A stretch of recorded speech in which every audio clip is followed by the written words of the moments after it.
Look, we're making the new counterculture whether they want it or not. So who's going to run the non-woke answer to Newsarama or the non-autistic IGN? Ladies and gentlemen, you know him. He's the man, the myth, the legend, the guy who's running IronAge.media, creating Anvil, the anthology. Iron Age. Iron Age. Who even knows? Iron Age. Yeah. My next co-host, the man who will absolutely make you change. And by making you change, what I mean by that is he is going to help you change from having that story in your head to putting it on paper and putting it into people's hands. And this is the man, the myth, the legend, Daniel P. Riley of whimsyland.org. Number one Iron Age Booty Daddy. Ladies and gentlemen, my name is Royce. Welcome back to A Drink with Crazy. I am buying a goat. I love goat. We have a show this evening, or we don't, and it all stops here. That's fine.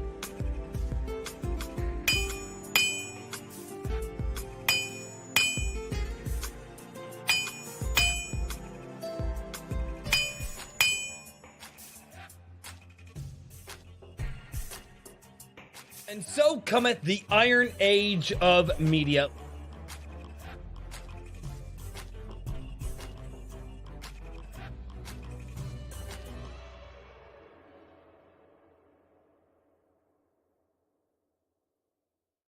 Ladies and gentlemen, welcome back to Iron Age Nights. What's going on, everybody? Hey, the voice is there tonight. Oh, fuck off. God. All right. And that's not a thing anymore. And nope, he's gone. Okay. No, well, we had a guest. No, I'm just. And he's back. Nope, no, he's gay. Yeah, no. And he's gone again. The hell is that? The fuck? A Drink with Crazy Mike Myers? What the fuck is that? Be careful, Royce. You go to meet Hedge somewhere, and one day he's going to be wearing your face.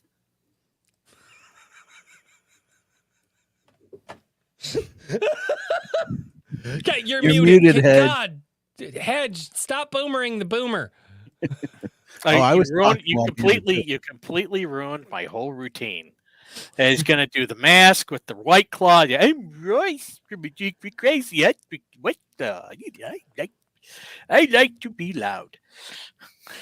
This is all just foreshadowing. No, it's not. I like to be loud. It's I am loud. It's a state of being, not a preference. There's a fucking difference. I spent at least an hour making that thing, and you won't let me use it. What a glorious this waste is all of like time. a sick foreshadowing to whenever he shows up at the Iron Age barbecue, and everybody's like, "This pulled pork's actually pretty good. Where's Royce? I was going to congratulate him on it." I am here. He comes out wearing your face.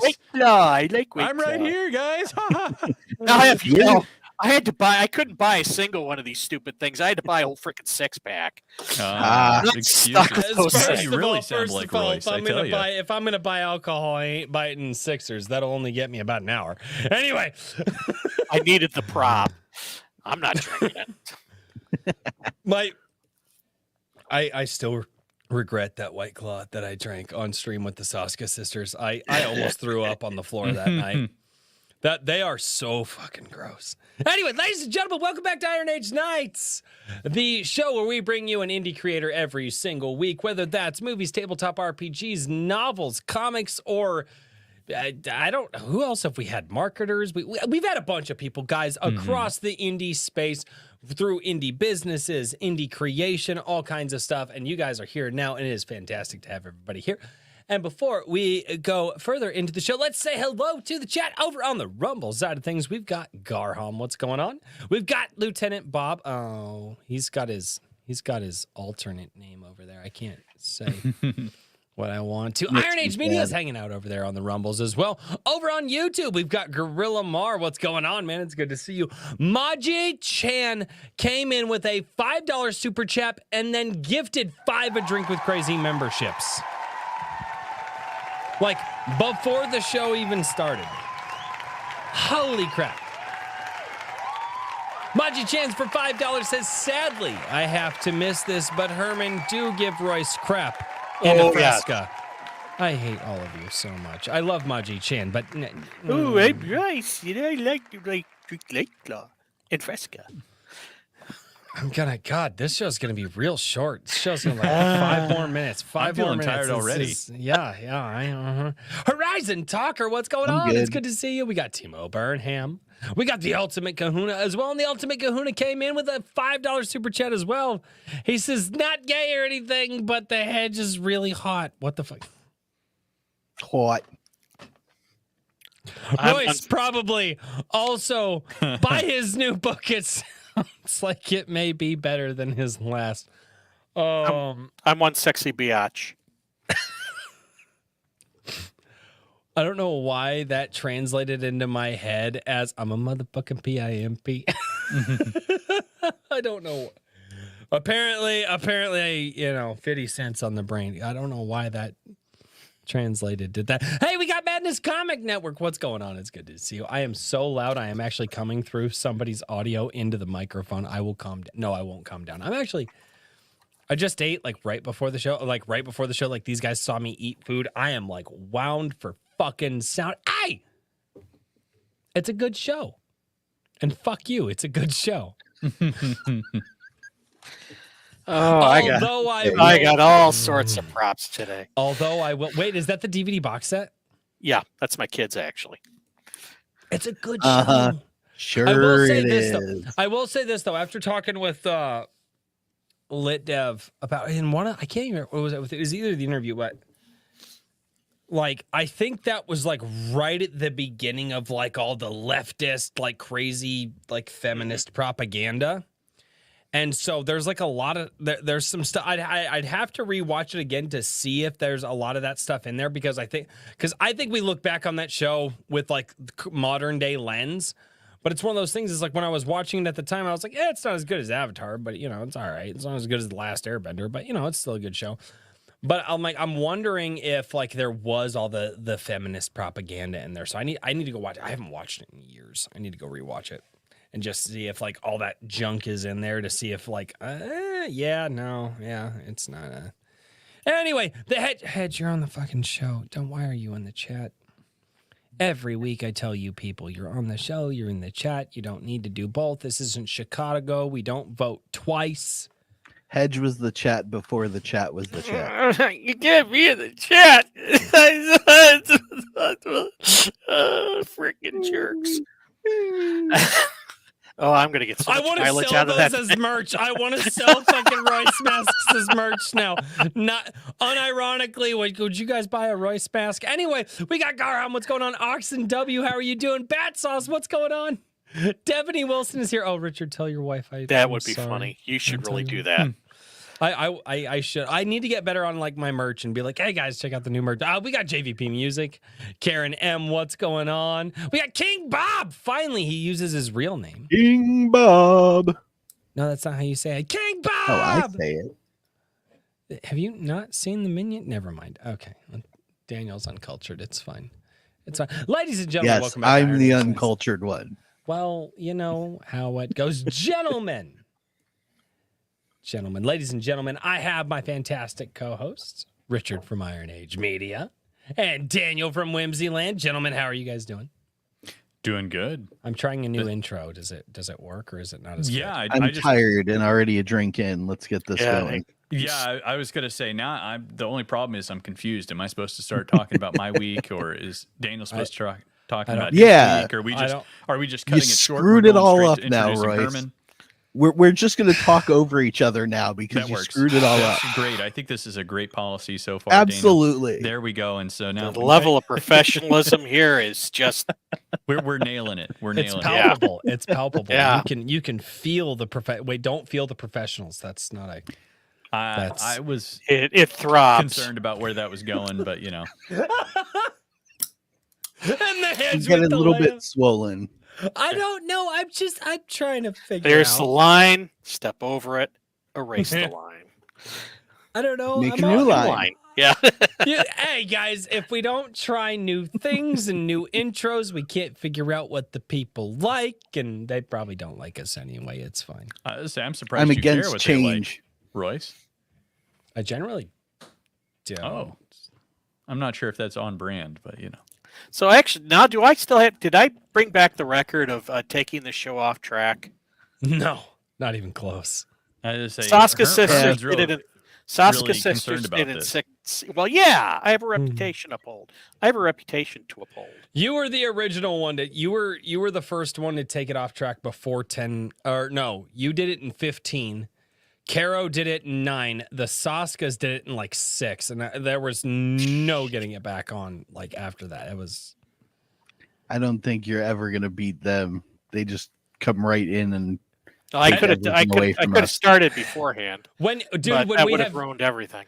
when we have guests on the show that have more energy than me, it's kind of hard to reel that back in a little bit, ladies and gentlemen. Hey Richard, how you doing? How was your week? It was good. It was good. Did you just ask him that? 4 No, minutes we're- later. we're- No, we're I cycling said back here's my towards the old hosts, intro Richard as well. from Iron We're Age Media. doubling. We're doing a and double Loud intro. noises. Oh Yes. dear God, what the fuck is going on right now? I'm just helping. Herman obviously wants it to be a complete disaster, so I'm just contributing how I can.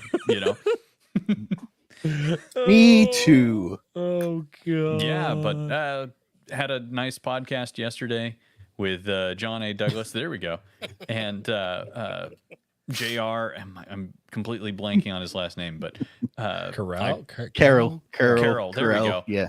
I know how to spell "See it. Don't something." know how to say it. Yeah. About what is the Iron Age and everything. That was fun. I still working on getting issue number 4 of Anvil put together. That's coming along excellent. If you haven't checked out the campaign page, everybody, please go do that. You can find that at anvilmagazine.com. And also, let me see here. I'll drop the Indiegogo link in these chats real quick. Yes. Because that that actually also has like a catch up and full 2024 subscription option. That's a pretty good deal. And then yeah, so anyway, just moving along. And then on Saturday, or maybe Sunday, probably Saturday night, I'm going to be doing a stream about breaking down some of the like big features that people love about Warhammer 40K and talking about it kind of from that perspective. So I'll be doing that with Mage Leader, and I Have fun with that. may have a couple additional guests, one of which you may recognize. We'll see. Fingers Well, crossed. given the direction Warhammer's going, you might have to do that in a dress. Right? Yeah. So I'll be wearing lipstick for the Jesus. stream. I know it's Purple a visual hair. that Royce has been thinking about. for a speaking long of time. lipstick, Door knocker, nose ring. Yeah. oh, I'm gonna get so much use out of that thing.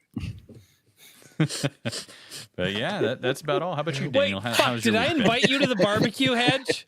Yes. Damn Yes, it! you I did. fucking did. Of course. It wouldn't be a proper barbecue without the hedge.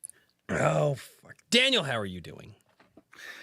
I'm exhausted, but I have all 30 of 32 pages for G Sedai issue number 2 in now. Just got to get the you last have 2 all pages 30 done. of 32. Yeah, That, sir, dude, that you don't understand. that doesn't even fraction. The final 2 pages are a splash page. That's why they're separate. Yeah, I was gonna say. I bet you don't actually need just art for those 2 pages. Well, you probably already have art from other pages or something like that. No, it's just a big finale splash page for the issue. Oh, okay, awesome. So it's a fold out basically. Ooh, But okay, I had cool. to run that separate so that my poor artist's hands wouldn't fall off. It is minor concern. Yeah. Yeah, It fuck is those looking guys. really It doesn't good. matter. I put some overtures out on artists for variant covers, and we'll see who gets back to me. And in a week and a half, the art contest comes to a close, which means the back cover graphic will be decided. That's freaking awesome. Yes. Somebody's getting paid. That sounded Who? dirty, but maybe not. Daddy's getting paid. And on He starts singing, "I'm just a gigolo everywhere I go." anyway, and That's unfortunately become quite the classic. ladies and gentlemen, the hedge. What's Hey. going on? Hey, It's- I'm still upset that I can't derail this earlier than 6 seconds. I should have been able to. Is it 6 seconds after the intro, or is 6 seconds after the intro starts?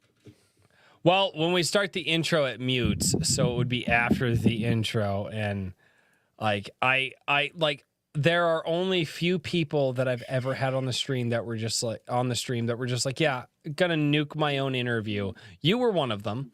You were the first one. You set the trend. Then Caro came in after that. The Saskas weren't good. Who else? No, there was somebody else that came in. It was actually, believe it or not, like, so, and it was a fun stream regardless, but it was Tyler from Draw and Talk. We're like, yeah, dude, we'd love to interview you. He's like, yeah, fuck that. I want to talk about some stuff. Tyler was like, no, he's like, I don't want to be interviewed. I just want to have fun. Yes. He told us that before we even started, and we're just like, okay. And he's like, yeah, I just want to have it's Tyler. Yeah. So we've not had many people that just came in and intentionally just nuked shit. Dude, you got another book out. Yes, I do. Another opportunity to buy my book. You should buy his book. You need to buy my book, The Revenant and the Cult. Book 1, The Trapper and the Missing Spy. I'm noticing a theme here. Yes. There's a theme. There's a theme. Well, I decided that if I'm going to do another Hal Cedric book, which is another Hal Cedric book, I was going to like try and keep the cover style the same. So, you know, I contacted Jason Robinson. He's known as Jiminy Cricket. If you've been in and around Mark S. Miller's Oh, hi, Mark. Hi, Mark. Discord, maybe? Not his Discord, but his live streams. Jason shows up. His name's Jiminy Cricket, and he's a graphic artist. He's done some comic books with some other people, and I think he did like an ash can of Spawn during his time. But he's he's a jeez. He is a professional artist, and I actually a long time ago I asked him, said, so do you do do you do covers for books? And he was like, yeah. I said, well, I didn't want him to be insulting or anything, but I just, I know that you're an artist and you draw stuff. And this guy is an excellent artist. And so he gave me some examples, and I'm like, okay, when I get ready for my next book, I'll keep you in mind, because my whole philosophy was, I know a lot of artists. I was going to do a different artist for every book. But I think with like these, once I get somebody who I know can kind of do the style that I want, because I want all the books to have the same color for branding, that I'm probably going to keep them around. So I talked to him about doing part 2 of this, because the second book's already written. I just have to go through my usual editing process. And then we're discussing possibly a Kickstarter where I put out a hardback with this guy and the second part combined as a hardback. But that's just pie in the sky right now. So, and in addition to that, I created another bookmark. This is called The Cultist. It's by Jason Gant. He's an artist. He goes by Mr. Motion on Drawn and Quartered Ultimate Edition, which is I co-host that on Thursdays, and he does these really cool like white on black images, and so I said, I want that for my book, and so I hired him. Or what's the term I'm looking for? But anyway, I did a commission, and so he did this. You know, we kind of went back and forth about what I wanted. So I was able to make a new bookmark, which will be when I sell it at events and stuff like that. Comes with a brand new. The book comes with a bookmark, with the bookmark that goes along with it. It's got on the back. It's got his. It's got his QR code and the QR code to the Amazon for the Revenant Cult. So a while back, Albany and I went to Amazon to find like bookmarks. Yeah. And turns out, people don't really do bookmarks anymore. Yeah. Like we found like the magnetic ones, like the page holders, you know, they're like you open them up and they're magnetic and so they clamp onto the page. But like actual bookmarks, that's just not really a thing anymore. And I was like, I don't even know when those stopped being a thing, because I remember like bookmarks being some of like the things that like you would pick up for like $1 or whatever, 50 cents at the cash register or whatever it was. Like when I was a kid, it was probably less than that. It was probably like 25 cents. But like to see bookmarks that are in line with the book that you're buying is really freaking cool, and I love that. Yeah, and the thing is that these things, not only they're a great marketing tool, because not only if they don't want to buy your book, you pull out these guys and you give them 3 bookmarks, and you say, "Here you go," you know, and my code is right on there. You can scan it with your phone if you want to buy the book, and so they walk away with something cool. Right. And you have the potential to sell another book. And I do get residual sales off of these things. It's not a lot, but it's quite a few. And then when I go to events, these come with the books. So I give them like 3 bookmarks if they only bought 2 books, or I give them both bookmarks or how many bookmarks I have. Mm-hmm. And if they only bought like a couple of books, it leaves open the 3rd book to be purchased. So that's pretty freaking cool. Yeah, and I'm also That's really freaking cool. I'm also helping promote artists that I know too. So I mean, I'm helping people out while I'm trying to make my way in the world. Interesting. Mario Trujillo in the chat says that they stopped making bookmarks around 2010. It was right before ebooks took off. Interesting. Yeah, and the funny part is that like, when I went to my first base con, I nobody was buying the books, but so when I packed up my books, I left a bunch of bookmarks in case people wanted them, and people just went up. They were gone by the time I left. Really? Yeah. So I'm like, And are they novelty now? Are they a novelty item now? I guess. I don't know. I know that they're a marketing tool, and I can Pretty get much. away. Huh. So when people It's like, yeah, they're like the vinyl. They're like the vinyl of the book world now. It's like, oh no, like all the hipsters are buying them. yeah. So I mean, it Cool metal ones. not only do you get the book, but you get like something that goes with it, which is kind of cool. Interesting. Dude, I remember the only bookmark that I remember from when I was a kid, it was an American flag bookmark. Mm-hmm.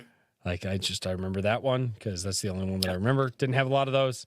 Yeah, and it relates to the book. So Right. this that's the other side of it. This is an image, approximate image of something you're going to find in the book. Right. So, and then like going about helping people that I associate with. Gary Shipman, who is a person I know, is in Mark S. Miller's circle. Gotta have to say his name properly. And Gary Shipman he's a fantastic artist. He does Titan Mouse of Might. I keep screwing that up, and it's the guy's a fantastic artist. So I had him do the map. Really nice. Yeah, the map inside my book. So wait, hold on. No, do it again. There you go. Oh, sweet, that looks awesome. Yeah, I love maps. Anytime there's book maps, I'm just like, nope, we're good. So this time I actually put in a map. The other one was the Wizard Stone. I didn't put in a map because it was too large, and I didn't know if it would be kind of like pointless. I have a very large world, so it'd be kind of pointless to put a map in there. So with the Wizard Stone, and then you have Revenant in the Tomb, then you have Yep. Revenant in the Cult. Yep.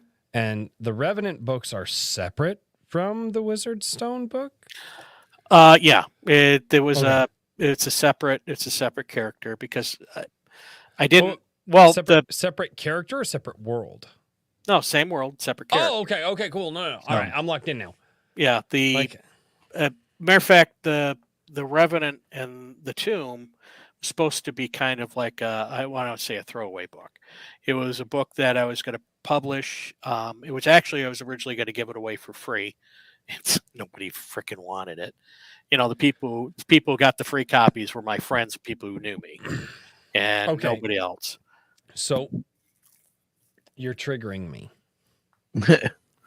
And this is something that I learned. Go to your safe space.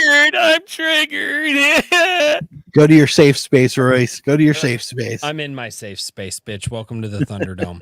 Anyway. Sorry, I've been watching a lot of sarcastic podcasts lately. Anyway, no, the one thing that I've always realized, and I cannot remember where I heard this or who I heard it from, but I heard it from somebody fairly predominant. They're like, never give your product away for free. You're correct. And they were like, and they're like, even if you charge somebody $1 because you're brand new, but here's the thing. If you get somebody to give you that $1, they're like, and this was back in the, the music days, they're like, and they take that disc, they are less likely to throw that disc on the floor of their car and forget about it under all their trash because they just separated themselves with $1. They had to give something for that. Yeah. Well, I mean, the thing is here I am, I'm self-publishing. I went through all of this querying nonsense and got absolutely nowhere outside of, outside of digging myself a pit of depression in my backyard. And how deep was your pit of depression? Oh, it was pretty deep. I mean, between the first time I queried and this time around, I suspect that I'm probably at about 120, 150 rejections at this point. So it's like, and the funny thing is I suspected that would happen, and it came true. So, and that's the thing I get mad about is when I predict something that's going to happen and it happens. It's like, so, but you know what? If you don't, everybody goes around saying, well, you don't know until you try. I'm 58 years old. Screw trying. I know it's going to happen. Screw it. But anyways, putting that aside. So yeah, you're right. Don't give stuff away for free, but I was going to go into this self-publishing. I was doing all this marketing, research and marketing, and you go on YouTube, and one of the marketing ideas that you see on those stupid YouTube advice videos is create a short story or a book and give it away for free as like a trade for an email. Well, who the fuck said that? It's YouTube gurus are like, have you never seen YouTube guru channels? Have you met me? I'm too busy to watch stupid shit on YouTube. Oh, dude, you would be surprised at the amount of absolutely freaking useless advice that's out there. Dude, the amount of YouTube channels that are out there, just like, and what I just so Daniel knows and so Richard knows, like, because I'm Richard always trying to looked like he already I'm knew. always just trying to look for better things to do with my channel. And every so often it'll be like just, gear for my channel, cameras, stuff. It's like, oh, do these. And it's like the top tips for YouTube in 2024. And it's like, and these guys are always like, I can help you grow your YouTube channel. Cause I look at and you look at their subscribers and they have like 60,000 subscribers. They don't even have a fucking play button. And they're going to tell you how to fucking master YouTube. Mm-hmm. But they get a bunch of freaking views, but they don't get they get more views than they should for their subscriber count. But literally all they're doing is selling promises. Mm-hmm. They don't actually know what they're talking about. And so technically it sounds like it's more the interest of the potential than it is what they actually have. Like, it sounds like what it always is a question that everyone wants answered. Mhm. How do I do X? So you go and look at random videos looking for a clue, and that's why these guys have such high view counts. Yeah. Well, it's like game tutorials. You'll see this with Yeah. game tutorials and Well, with programming and whatnot. Like that- there's all these tutorials, and it's like you never escape tutorial hell. Well, Yeah. the other thing too is that it goes hand in hand with all the writing advice out there, and I've come to discover Which that is all crap. it's all crap, and I've come to discover that you can give out writing advice if you're young, cute, and have breasts. That's I got That's breasts, fucking but funny. I'm not That's young and cute. Please no, no, one out dear of three is God, not no. bad, Herman. All right, guys, if you're not on Twitter in 5 minutes photoshopping the hedge with breasts, you have all fucking. He already Dude, I said was he I, was I gay. was already Chat, there's your homework. You have one job. I was already trans Herman, dude. I remember that. That's right. Oh God, And you were trans Herman. That was the funniest shit ever. I felt so bad for you. Well, I oddly felt enough, that bad, didn't but there happen. was no way that I was gonna let all the shit you give me. There was no way I was gonna pass that the fuck up. So, but I think, didn't we call you trans Herman for like a Yeah. month in the Gilded? It's like, oh, you changed back.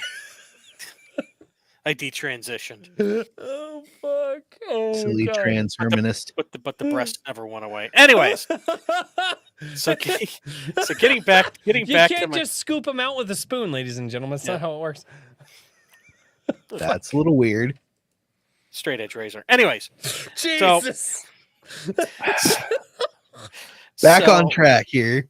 So okay, so I tried the What giveaway track? thing. I tried the giveaway thing, and that was an absolute disaster. So I told my wife. Matter of fact, my wife had read the book before I tried giving it away, and her look at me was like, "So you gonna give this away, right?" And I'm like, "Yeah." She's like, "Okay." She didn't want to give it away. You should probably sell this. So I decided, well, if I can't build an email list in a month, because that's what they tell you, build an email list. If I couldn't build an email list in a month, then I would publish it. Well, I didn't build an email. I actually took it 2 months, and I didn't build an email list. So I decided to publish, put it out there, and a year later, I sold about $220.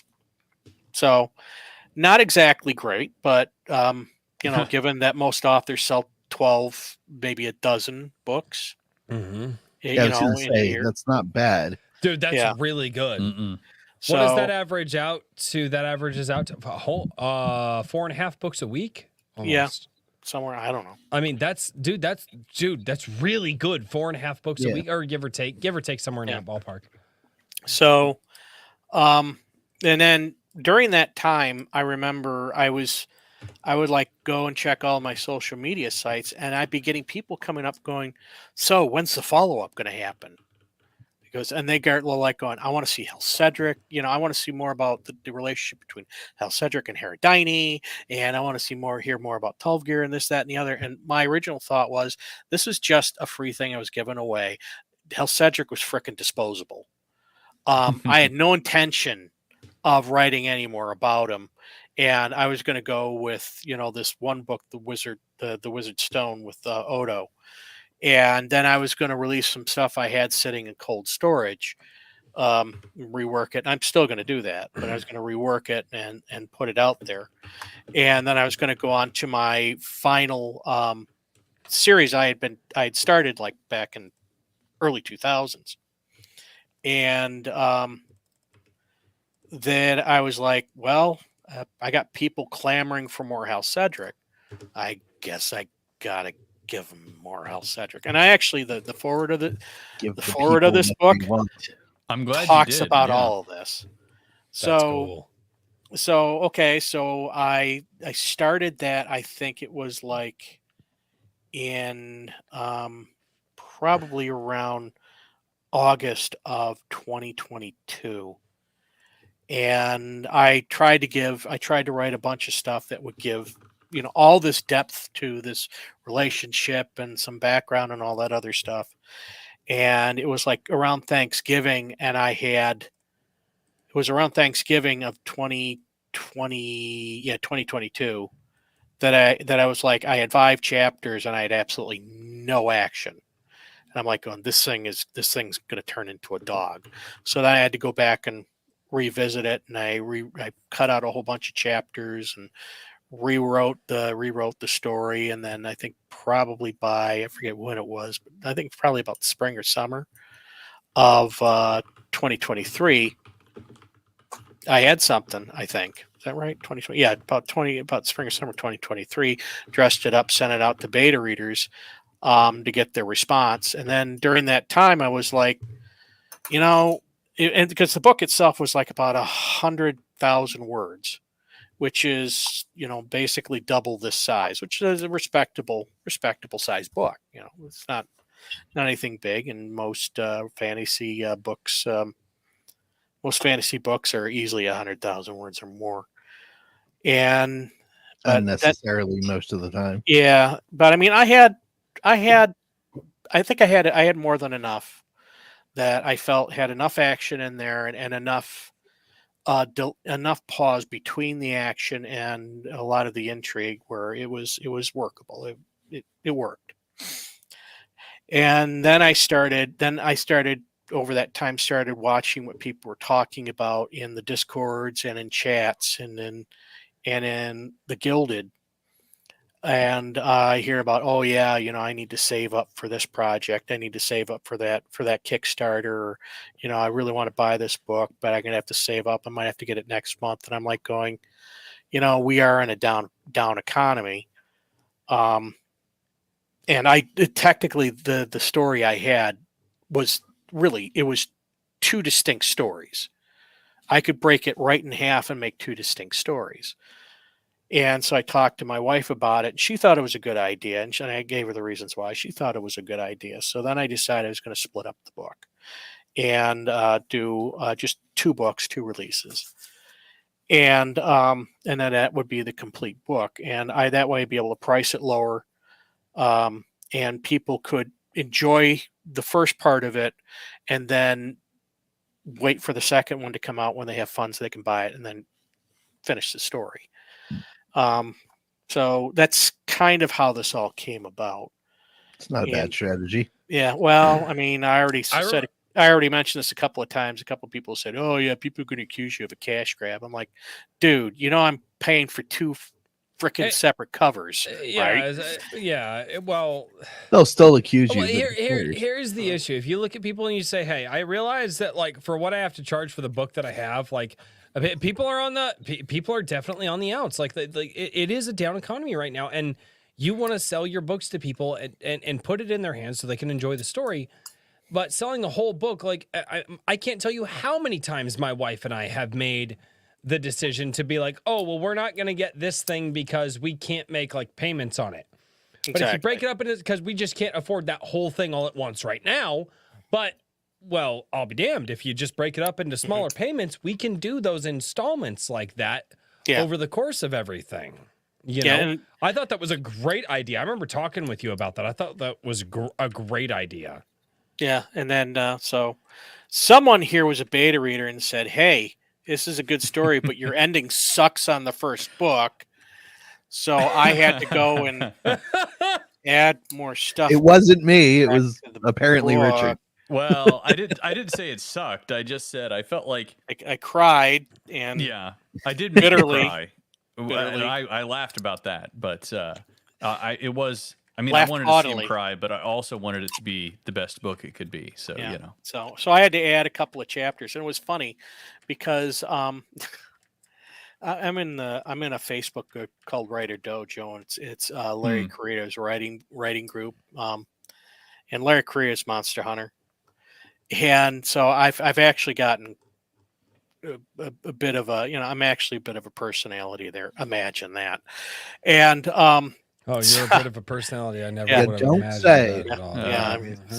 Shocking as that is, because I'm very sensitive and all that. Fuck you. Anyways, Anyways, so I remember when I was trying to finish up the complete manuscript, I kept saying like, two more chapters and I'm done. 2 more chapters and I'm done. 2 more I said that for about a freaking month. I must have added to the original combined manuscript. I must have added something like 12 chapters. So Jeez. So then I Yeah. got done and I split up the book, and someone in this live stream said my book sucked. So then I had to turn on in 2 weeks it'll be done. Richard, 2 more I'm proud of chapters you. it'll be done. Richard, It I'm wasn't fucking that. proud of you. Richard, I'm proud of you. I don't know, like. You made Hedge cry. It made me cry. This Wait, you made him pleases cry? Royce. I'm even more proud now. Yeah. This Thank pleases God. Royce. Oh, Richard, you're a saint. I love you. Wait, what? That came out wrong. Yeah, I was it's a going to go little heat much. up my coffee, and now maybe this is the best time to do that. We can just leave it on that awkward note. Just slowly back away from the mic and then slide off screen. No, Quebec, I love you. Sorry, that's an inside joke that nobody knows. I am but actually me. going to go That's heat up my coffee. I'll be right back, everybody. All right. I'll do this. Hold on. Let's see if I can actually do this properly. Wait. What? Oh God, I'm very afraid. Oh no. Oh There no. we go. You have a You hard. can look at Anvil and other worlds, I guess. What the hell camera do you have that you have a hard zoom? What the fuck? Anyway, Hedge, what's going on? Hey, so where were we again? You crying. Yeah, I cried. I Yeah. cried bitterly. Yeah, for he said your weeks. book sucked. Yeah. So I added a bunch of chapters, and in actuality, he was telling me something I knew. I knew deep in my heart it wasn't, because I was asking, "Do you think it's good enough? Do you think it's good enough?" And if I'm asking it, "Do you think it's good enough?" Odds It's not are good it's enough. not good It's enough. not good So I added a couple chapters, and actually they worked out the way I added them. They worked out. They really forward the story because they set up the next book. Like they really set up the next book. And I wish I could say how, but I can't. So the You could you know, say a little bit. Teasers no, aren't bad. screw that. No. Teasers I will are say this. horrible, Royce. People shouldn't talk about anything that they do ever. Not ever. Never. I will No. say this. Like The cult that's involved here is somewhat of a mockery of what we would consider Christianity. For So, shame. kind of. I'll leave it at that. Going to send nuns fuck you, to spoiler Hedge's people. house. I can't give spoilers. No spoilers. So, Mm. but the thing is that my wife has read both the beginning, the first and the second, and she said that the second is by far better than the first. She Which goes, I means- like the first. The second one is even better. Which means that you are actually learning and building as an author. No, I mean I kind of wrote it like that. I wasn't planning. I intended it to be like that. So you did not get better between book 1 and book 2. He intentionally put the worst foot forwards, is what Oh. he's saying. No, No, that every makes sense. That's the No, hedge. I I'm can see kidding. that. every story is a build to the end. Mhm.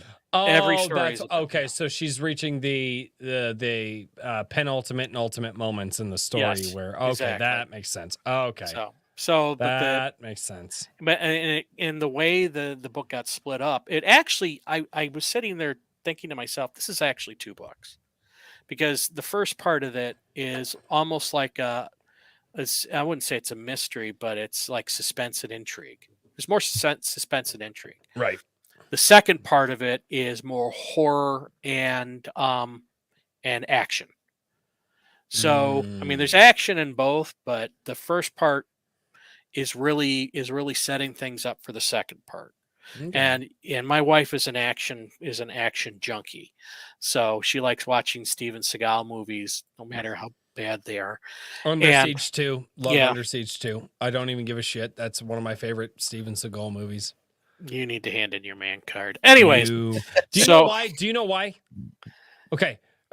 Just it's a side note, real quick. Why you need 'Cause to hand in I'm your bringing green back card? the I mean, I mask. think it starts Here with we the White go. Claw, and then the There list is- just goes on. There's I believe it was the second movie. It was the one on the train, I think. No, either way, he looks at somebody. He looks at somebody in one of the Under Siege movies, and because I don't know any other. The only Steven Seagal movies I know are the Under Siege movies. And it's because my dad had them on VHS, and we would sit down and watch them, and that's probably why I like them, because I would watch them with my dad. But the one guy is sitting there and he's like, man, he's like, I don't get paid enough to do this job. And he was like, this isn't a job. It's an adventure. And I'm like, that's such a great line. And that's honestly why I like the Under Siege movies. It's just that one line that I remember from when I was a kid, and it's a dumb action movie, and the guy is big, fat, can't move worth a shit, and they showed him off beating a whole bunch of dudes down, and I don't even care. It was just funny, and that one line, it's not a job, it's an adventure. And I was just like, that's a great line. That line was actually one of the promo lines for military recruiting. It was. Was it Yeah, really? it was. Yeah, that's the No reason I kidding. used it. Yeah. That's awesome. Yeah. United States Army. It's not a job. It's an adventure. So Oh God. Yeah, yeah. So that side was note. that was before they decided to do cartoons. No. They're back to the OG ones now. They're targeting their primary demographic now. Yeah. We're back. We're back to go to World War III, baby. We gotta get them. We gotta get them white boys back on the front lines.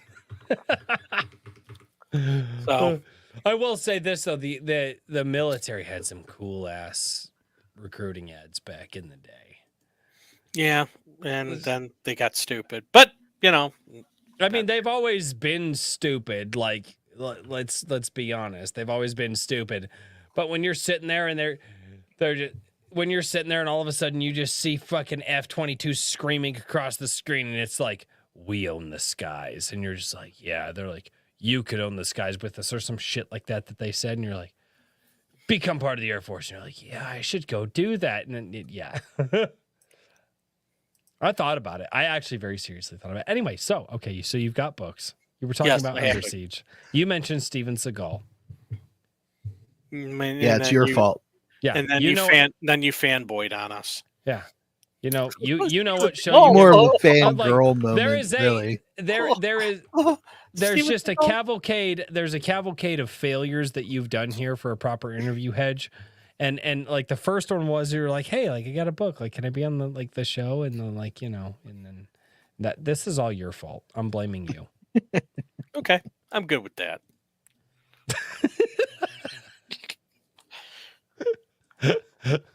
What? I don't know. I came into this live stream aggressive. I was just like, no, the Hedge is gonna be on. I'm like, he's got a new book to sell. Fuck the Hedge. If you can't be if you can't create absolute chaos by being an agent of chaos, what good is being an agent of chaos then? You're not wrong. You're not wrong. No. So, I'm agent of chaosing. Did you say you're Asian of chaos? Agent of chaos. A little slip there. Just a little one. Good recovery, though. So, anyways, anyway, go on. so that's my book. Which you should buy. Yeah, You should buy my book. Buy my buy buy my book. buy his book. It's right there. There you go, guys. It's in the chat. For those of you, for people who are listening who don't know anything about your setting, particularly with House of Drick and I'm blanking on the name of the Herodini. well, not Herodini, but the realm itself. It's because I don't have a name for the realm. Okay, all right. Well, I thought what is it? Don't you have a Well, map? the I guess it land, just names yeah, the different land, things. the land is called the Land of Orem. But Okay, there. So That thing. yeah, that thing, the setting of this place. Can you introduce everybody to kind of what's going on, what kind of world this is, and just a little bit of cover the basics. And now that we've gone through an hour of shenanigans, I figure. We're 49 minutes and Okay, now it's 50 49 minutes. and Now however it's We many need seconds. more Well, if you want me to, shenanigans. if you want me to make it an even hour, I can do that. I mean, yeah, just gab for 10 minutes. Tell us about it. Okay. So the I'm getting get That's paid the to do this most- job. That's the most. Hold on. That's the most. Yes, guest. Please talk more. I've ever fucking heard on one of our shows. I'm trying to help him out here. I like the books. I want people to buy them. I'm trying to help him make a pitch here. But you know how Herman is. If you try and just be like, "Hey, so can you tell us just a little bit more?" Oh, no. The what? The what? The thing that I wrote about? You want to know You about want the you book? want me to talk about Blood that? Buy from the the damn book. stone, Yeah, I bro. do. Blood dumbass. from the Yes, stone. Yes. I literally was like, hey, like, is there a teaser? No, fuck teasers. Nobody does that. Fuck that. I'm like, wow, like even Who would movies enjoy do reading this book, teasers. Herman? Like, I don't know. yeah. I don't know. like, you ain't got nothing. People- to get some to people buy like the it. book. I don't- He's just like, buy my book. I'm like, what's in it? Fuck you, buy it. Yeah. Buy it and find out. It's very mixed signals here. People like it. Buy it. Don't give me crap. Yeah, you guys should be really excited about my world. Well, what's in your world, Herman? Buy my book. Then you'll find out what's about. But I'd like a teaser. No, you need to buy it. I got a bookmark. You can have a bookmark. Can you tell me what It's got a what's the code dude to tonight? the What's book. he doing? Is the bookmark enough? He's on a bookmark. What more do you want from me? I gotta do it on a There- bookmark. I tried. Take it from there. There's a code to the book on the bookmark, by the way. Yes, but what's in the book, Herman? No, there's a Well, I don't know. code. Hey, you gotta buy the book before I tell you what's in the book. Yeah, but is there a teaser for the book? Buy the book. Oh, okay. Yeah. There's a code. Hello. You have the teaser. You can play the teaser from my book if you really want. I could. You I could have play. the teaser. I We have it on wanted your you website. to I just do it. pulled it up on your website. I think maybe. Where'd it go? Oh, watch You're this. gonna make Royce do stuff Yeah. Yeah. that never ends well. Oh crap! This is on your website. I need to go to your actual YouTube channel to do it. Just talk. Okay. Anyways, What did I just say? I fucking fuck off. the world itself, although I don't specifically talk about it in the books because I kind of like keep the lore. I only apply the lore as it goes to the book. The world itself is actually conceptually on the outskirts of heaven, and the only way you can actually get to heaven by passing through what's known as the Wall of Mists, which is across the Western Sea. That has absolutely nothing to do with the book, but you wanted, so there you go. I wasn't asking you to reveal deep lore, but that's interesting. I like it. So anyways, because of that, there is a very strong connection between heaven and this world. Men exist in this world. It's a bit of a mystery where they came from. They originated in the East, came over to the West. And then there was a revolt of a bunch of angelic beings. And the fallout of that was a very terrible war, which caused a lot of havoc. These rebel angels fell. One of them was banished into the void. He's kind of like Morgothian type stuff. And of these angels, there are 4 primary ones, and they basically make up what's known as the religion of the 4, something I touch on in the book. Mm-hmm. One of them's banished. Their other 3 are still active. And then the prologue talks a little bit about, or the prologue actually hints a little bit about what's going on with the remaining 3. There's a prophecy involved. Actually, there's several prophecies involved. And I touch on it again in the book, actually, in a couple places, specifically in this book. Within each age, an evil rises and another war breaks out. So to sort of like cull some of these rebel angels, they've created there are created a bunch of these revenants. The name actually comes from the first book. They're not actually revenants, but the name comes from the first book. And they're basically people who have died and been reborn or remade, and they are superhuman, and they have flaming swords that they go around finding these rebel angels and all the terrible works of their hands and destroying them. So, and they are very bad dudes. You don't want to mess with them. So that's the long and the short of it. Now buy my book. You know, Buy his book. Cornstalk is a really bad dude. There we go. I told you what you needed to know. Buy the book. Yeah. No, this story actually picks up right after the Revenant in the Tomb, about a year after, and it has to. There is a spy, because there's a network of spies that are looking for all of these some of these like creations of these angels and these angels themselves. And one of those spies goes missing. So Hal Cedric and Herodine, who is his companion, they're sent over to this land called the Orm to go looking for this guy. And they have another agent there named Roe, and that's the guy that they meet up with. Now go buy the book.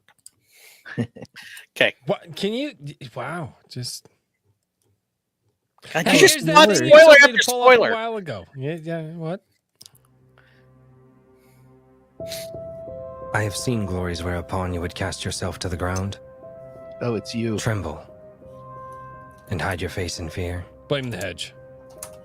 And I have gazed into the abyss from whence evil comes unto the world, witnessing sights that would drive men to madness. Sights that would haunt your dreams until the ending of your days.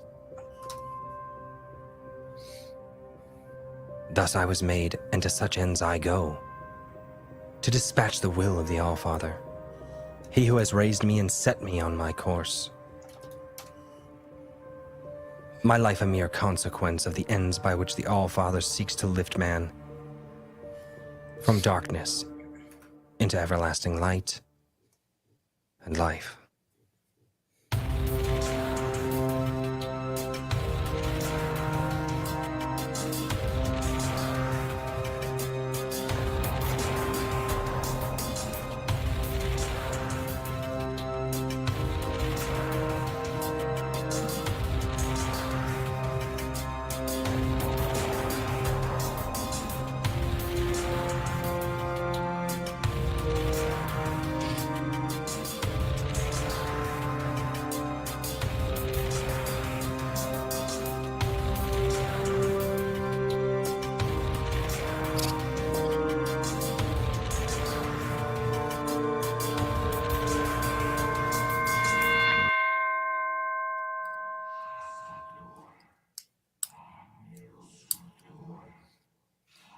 That sword's on fire.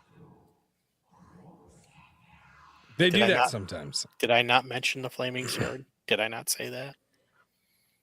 Flaming? Are you? Never mind.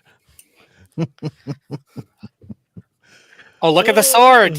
Oh, I just love win. how this room is decorated. Jesus. Anyway, yeah. So I found that That sweater looks good on you. Anyways,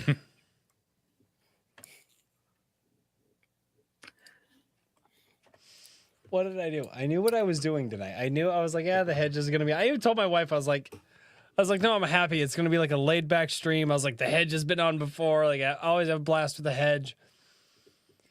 no. Yeah, regrets are made. Regrets. No, are, I was never going to make this a no, laid back no, stream, yeah, like yeah. ever.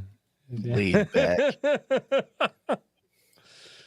No,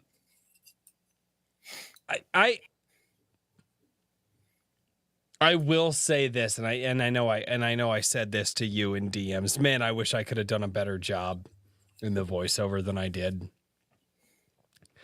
Like I'm sure Herman feels the same way, Royce. Oh, dude. Well, here's the thing: is oh god, I would never say that publicly. I would absolutely fucking say that publicly. That was I was gonna say I would. I think the hedge got to a point where he was like, okay, Royce, it's enough. It's just fine. Just fucking so. I was like, no. I was like, no, hedge, I'll give you better. And he's like, no, it's because like I think the hedge knew. He's like, I'm not getting any fucking better, and I gotta get this fucking trailer out. You did a hell of a lot better than the guy I hired at Fiverr. I'll tell you that right now. Well, that You was your paid first somebody mistake. money to do less than what I did. Yeah. First mistake. Oh, really? It was bad. It sounded like on hold. It sounded like an on hold voice. Oh, no. Dude, how many takes did I send you? Come follow Hill Cedric while he's. Yeah. You sent about 4. I think it was the. And if you act now, Well, I sent you. I think it was. I know I sent you. No, I think I sent you 5 recordings, Mhm. but I had done each of those lines, God knows how many times in each of those recordings. Yeah, and Like what I did is I busted up. It was the next to the last one. I was able to kind of pick out pieces from like the 5 different attempts that you did, and I got certain pieces because I like that one part where you said something like that would haunt your dreams, and your voice kind of cracked. I'm like, oh, that sounds cool. So yeah. that Well, you were asking me for something like that. You were like you wanted like remorse or like like fear. I can't remember exactly which one. I was like, fuck, how do I get my voice to shake like that? Yeah, and I was like, it wasn't exactly Honey, what I come was over here.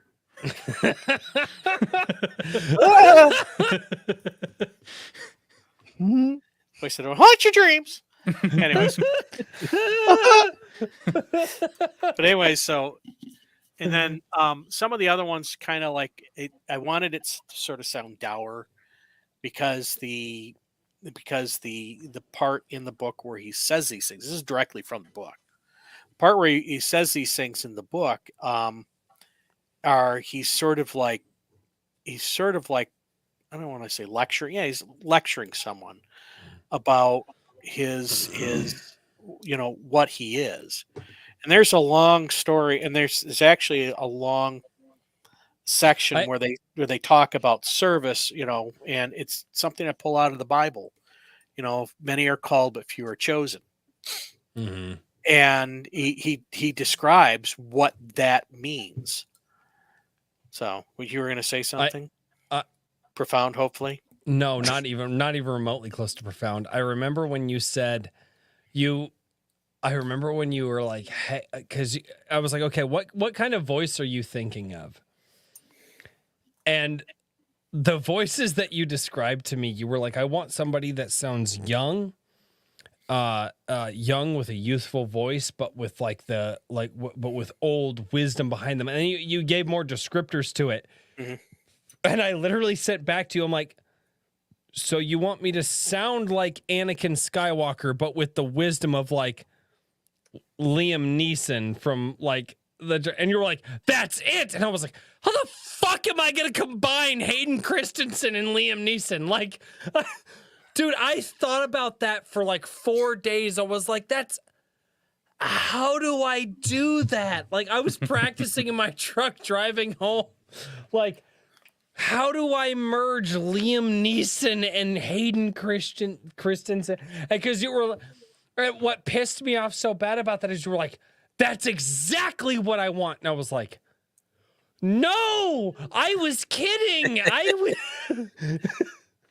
Yeah, no, that and the thing is I was able to take all those different pieces and because there were certain things like you would like end on an up note when I want an actual down, but another one you'd end on a down note in that area, and it's like I can pull that out and add it with this, and then you got that part where your voice cracks, and I can put that in there and put that all together. And between those, like the five different takes, I had exactly what I put on there, and it was very close to what I imagined.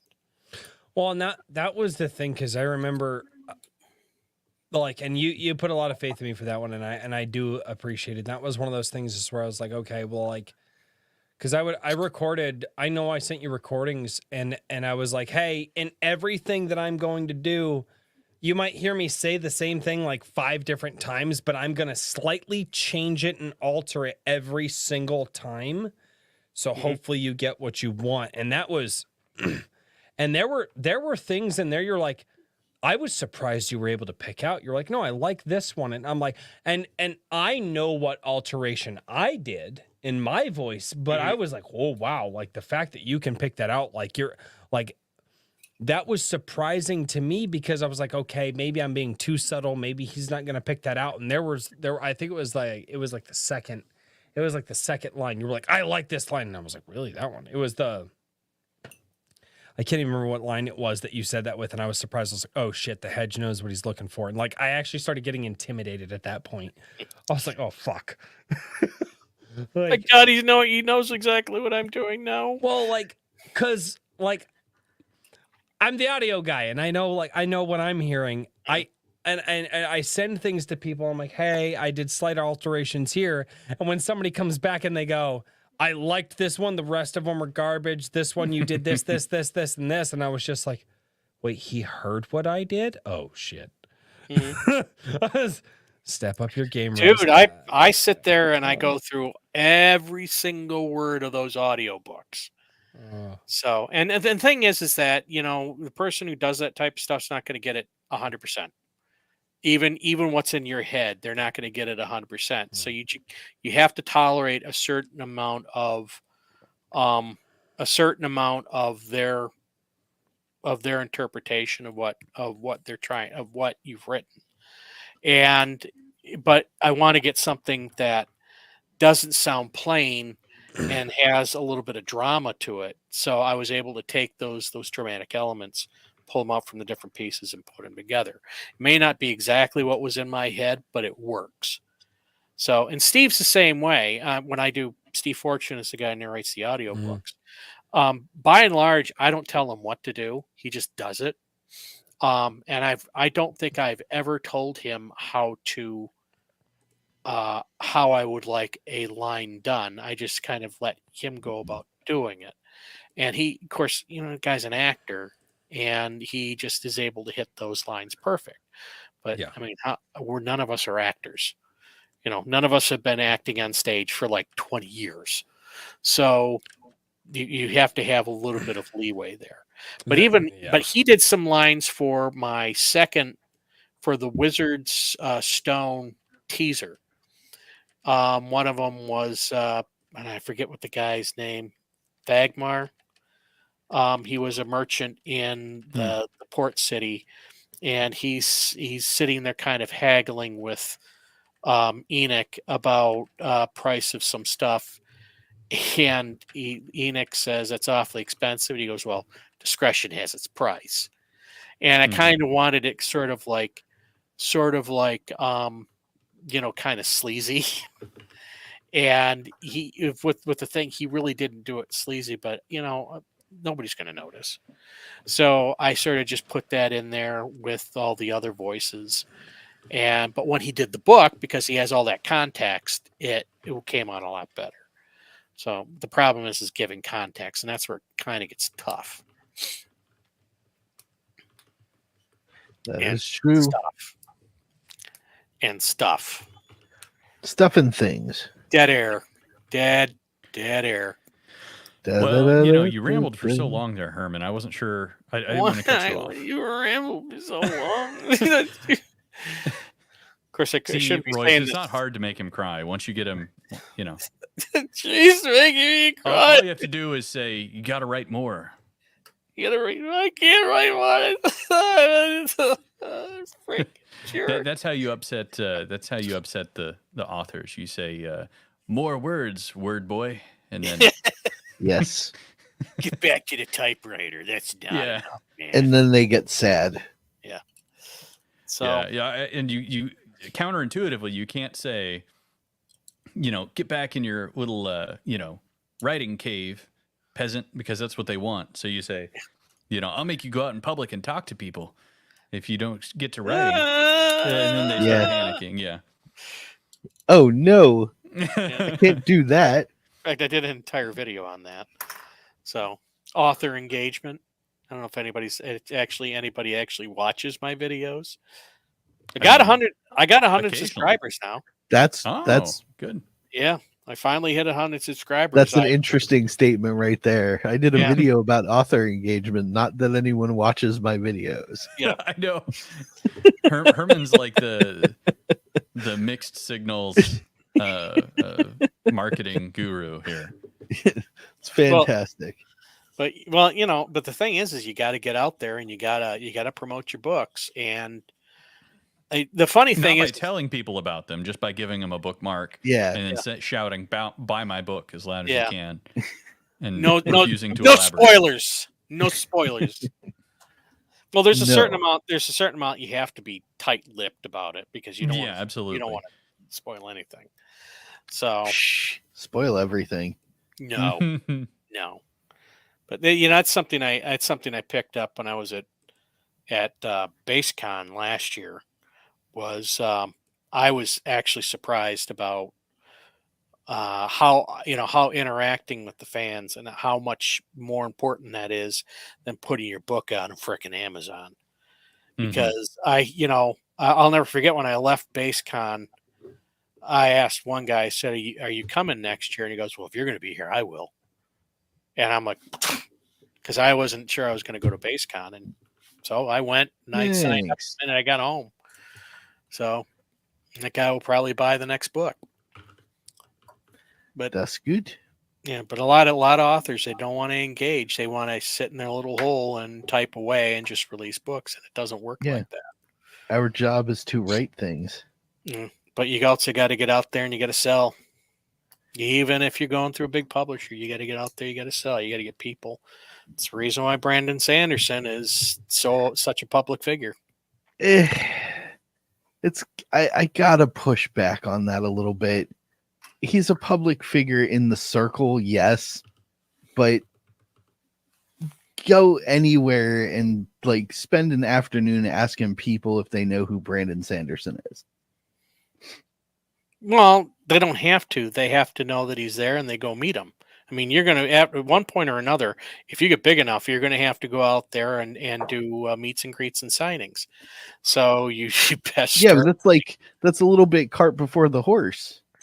Yeah, my biggest issue with the Sanderson statement is always those of us who have maybe, if we're lucky, 100 people that buy our stuff on the regular.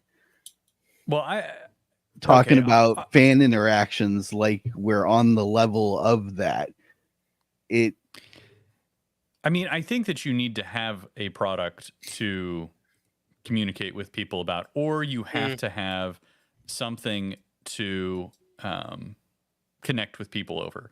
I think that Brandon Sanderson's probably a bad example just because of the background that he had. You know what I mean? He was given an opportunity, but part of that was because he was networking on the writing side as well. You know what I mean? With other authors and editors and things like that. No, he was also teaching students how to write too. Yeah. And in the mainstream publishing sphere to begin with. Well, yeah, but my point is that he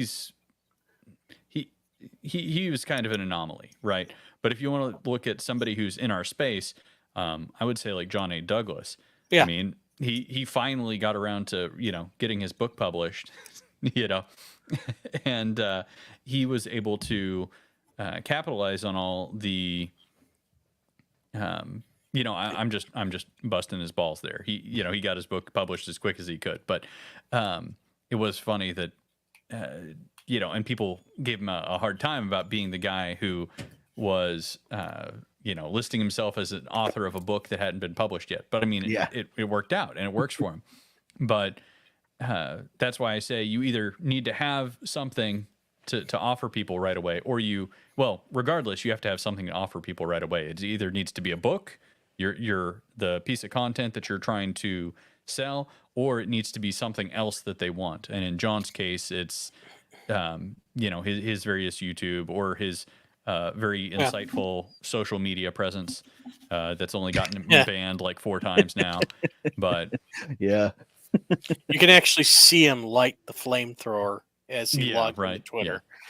So He's constantly dropping the grenade at his feet. It's fine. Yeah. I love John. I love what he does. He just So. that guy. I've said this. I'm like John. Like I wake up in the morning and I'm just like, and the first thing on my page is just John taking a broadsword to somebody, and I'm just like, all right, like, yeah, moving on. yeah, I'm just gonna let John do that. Oh, that's and fine. Yeah. Like, and every so often, John will tag me in on something, and I'm like, oh. No, please no. All right. What are we doing here? I'll do a little show Yay, off of Flip Flip City City. Mag because she said hello yesterday, and I didn't have the magazine within reach at the time. Yeah, and she is in the chat right now. Yeah, that's why I'm doing it. So go check out Flip City Mag, guys.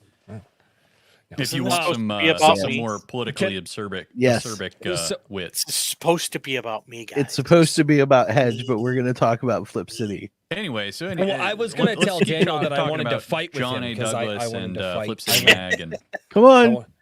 I wanted to fight. Well, no. So What- you were talking yeah, about kind of putting the cart in front of the horse about, kind of having that audience that, or having that audience. No. That wasn't what I was talking about.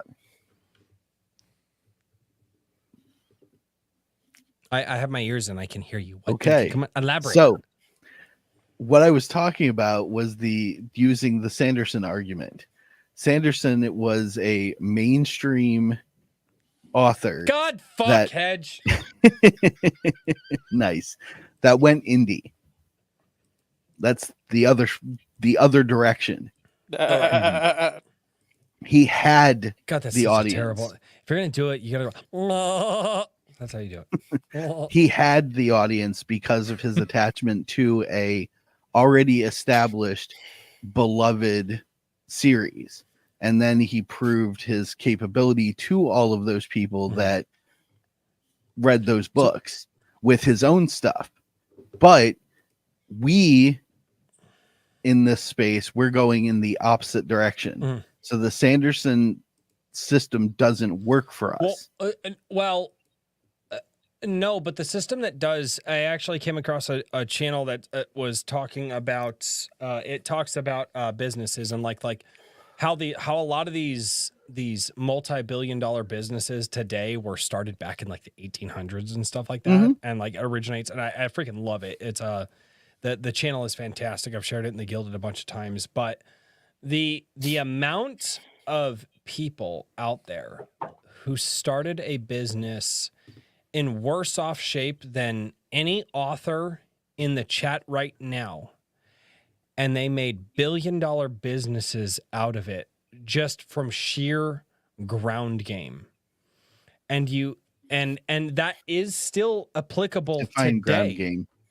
Oh, going out, talking to people, networking, Freaking cons. going to cons, going like the ground game. Like Daniel, my wife and I are putting you in comic shops. Like fuck off. Like you've got ground game. Like we're like, but the sheer amount of ground game that these guys, we're talking about.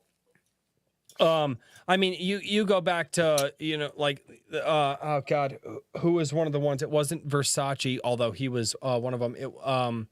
But you like IKEA had the guy who started IKEA. He did something very similar. You had the guys that did Aldi. They did something very similar. You had guys that did Ford, Henry Ford. He did something like all these guys just had aggressive ground game and just went after it. The channel, by the way, is called Magnates Media. The guy who built McDonald's, not the people who started McDonald's, because they were kind of lazy fucks. And Ed Koch. I half believe Ray, what was it? Ray something. Ray Kroc. Yeah, but he basically built McDonald's into the billion-dollar industry that it is. But it was all ground game. It was all going out. It was all meeting with people. Like, never underestimate the ground game, guys. Never underestimate the ground game. You might talk with 100 people and only 2 of them will buy your book that day. But all of a sudden, now those two people can go, well, man, I met this guy. He was super nice. He was really charismatic. I bought his book. I actually really liked it. Like, he's a newer writer, so he's got some things. But here's the thing is, like, you hit that ground game off the bat, people will forgive you for some of your faults and your mistakes in your writing. Because they're like, man, I met him. He was a good guy, and I can see that he's building. And damn it, dude, that ground game is huge. So, no, you can't necessarily start off with, like, the Sanderson approach, because Sanderson, again, kind of, our perception of where he started is different than where he actually started, but our perception of where he started, which is he came from, mainstream publishing into indie publishing, which is, he most likely started off somewhere else. There was a whole decade previous to his attachment to Wheel of Time that but he unknown. he was a big author back then too. Yeah. Mm-hmm. My point is that he's public, and he goes out there and he goes. I mean, cripes, they got a freaking theme park after one of his freaking book series. And he used to go teach writing, or he would go in and teach writing at these, at the college. His courses are on, and he has public videos and all that other stuff. The other thing. But it's not just Sanderson. I want to point out I honestly believe that there is a whole population of people out there, and I think it's larger than most people assume, that have been turned off by the big publishing industry. They are not getting what they want because of all the algorithms and all the online stuff that's made to steer people to products they want are steering them to the products that are available. Mm-hmm. And I think there's a lot of people who have gotten turned off by basically buying stuff from Amazon or all these other places that they are willing to take a chance on your book. That's why cons, I think, are so important. And it's important that you get out there and you do the public stuff. Last con I went to, I sold less than 50. I sold less than 60 books, somewhere between 50 and 60. I probably could have sold more.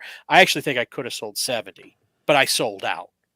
Another guy I know, he went to a con recently. He sold out too. And I honestly think that if you find where your population is, if you're out there selling directly, you will probably find your audience. Let's say half of the people who read your book don't like it. That's still the half that does. And that half didn't know who the hell you were before they bought your book.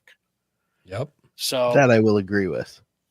So you can't sit at home and expect it to sell it on Amazon. Even, I do paid ads. I sold more at one freaking con than I did with freaking paid ads at any given time. And I was going there, which is online is not real. No. Well, we really need to stop focusing on it. Reward a certain thing, right? And if you aren't playing the online game, and you're not fully engaged with it, if that's not authentic to you, and I think that's generally not very I don't know, it's very hard to play the online game, and it's a very highly competitive space, and if you're trying to buy advertising and things like that, it's one of these things where the ads are designed to extract money from you, not make you money. You said something authentic to you, and that's where I think and opposed to what he normally doesn't do.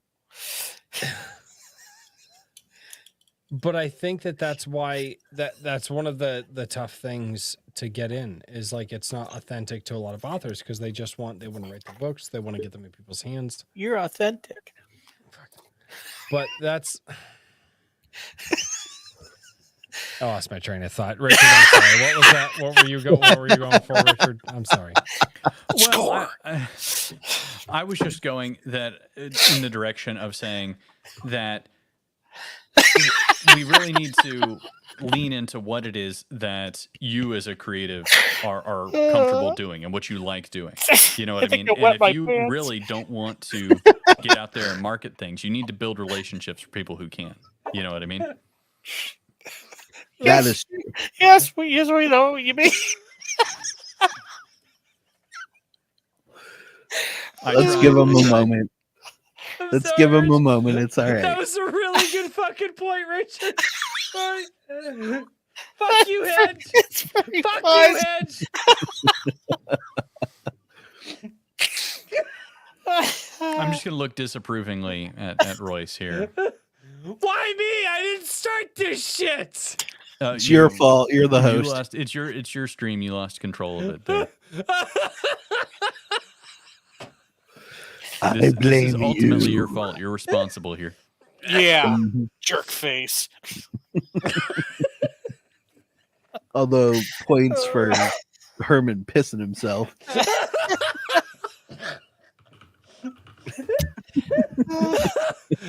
The Hedge has entered the depend stage of his life. Incontinence is an issue in the elder. It'll dry up eventually. It'll just soak into the seat. Oh, it's too late. Too late for that. All right. You know, it's not quite 9:30 yet. But, You ready to sign out, Richard? Boy, I'm counting down the minutes. Anyways. Oh man. Yeah, you're absolutely right though, in my opinion, Richard. You do have to do what you're comfortable with when it comes to marketing and things like that, but you also need to challenge yourself. In through the nose, out through the mouth. In through the nose, out. Ignore the two chuckleheads. They don't make it easy, do they? Mm-hmm. I muted myself so I didn't fucking interrupt you bastards. Fuck. Oh yeah, I guess I probably should have done that. Oh well.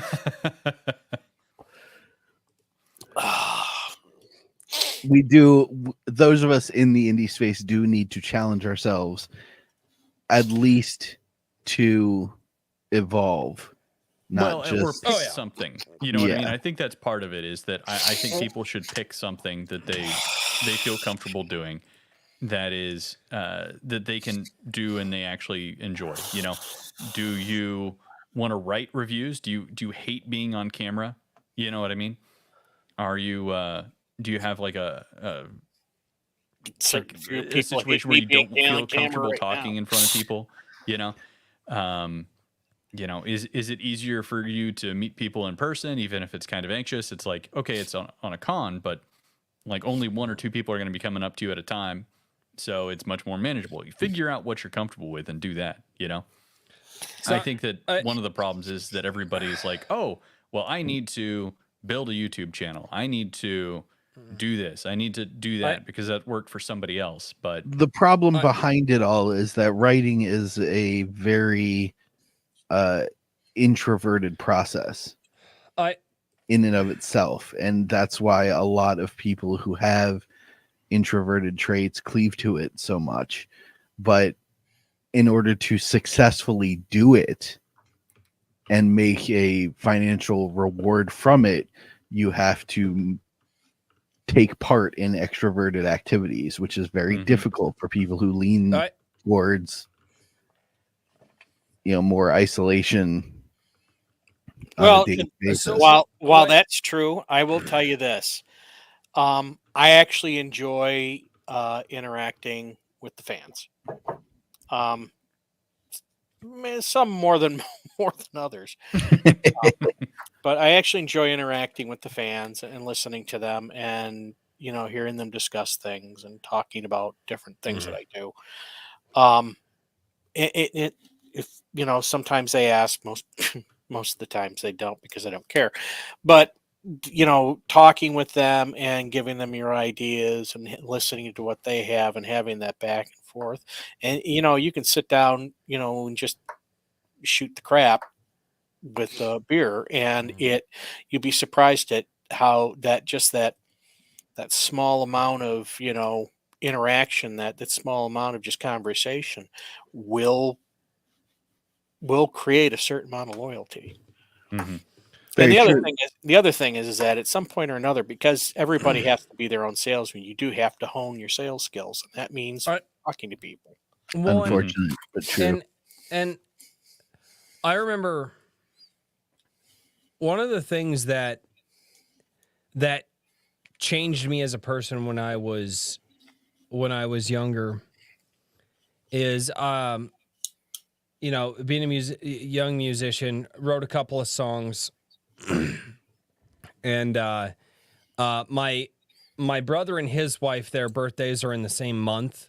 And so instead of like doing two different birthday gatherings, they just do one like right in the middle, because one was at the beginning of the month, one's at the end of the month. And I told my brother, I said, "Hey man, I was like, I obviously can't buy you anything, but I wrote some songs and I'd like to play you guys some songs for your birthday." And my brother knew how I was, and I was terrified. I was terrified to fucking play in front of people. Like start shaking bad, like knees would almost collapse out from under me. And my brother looked at me and he goes, "Okay." He goes, "Absolutely, dude." He's like, I love that you want to do that for us." He's like, "It's something personal that you did." He's like, "But here's the deal.